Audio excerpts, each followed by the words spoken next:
तो नमस्ते प्रणाम दोस्तों, कैसे हो आप सभी लोग। स्वागत है आप सभी का। दोस्तों जैसा कि आप सभी को पता है कि पवन सिंह का एक बॉलीवुड में गाना है हिंदी में, उसी को लेकर इंटरव्यू हो रहा था। तभी खेसारी भैया को लेकर पवन सिंह और पवन सिंह के जितने भी टीम थे बहुत ही ज़्यादा नीचे दिखाने की कोशिश की।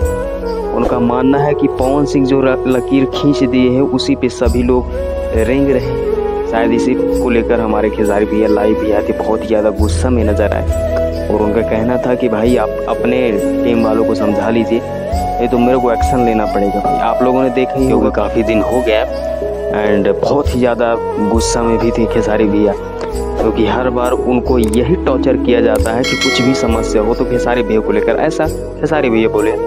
बाकी मैं यही बोलना चाहूँ कि जो सही है वही हो। अगला व्यक्ति आपको सम्मान दे रहा है तो आप भी सम्मान दीजिए, वरना वो भी सम्मान नहीं देगा। बाकी आप लोग चैनल को सब्सक्राइब करें, जानकारी कैसी लगी।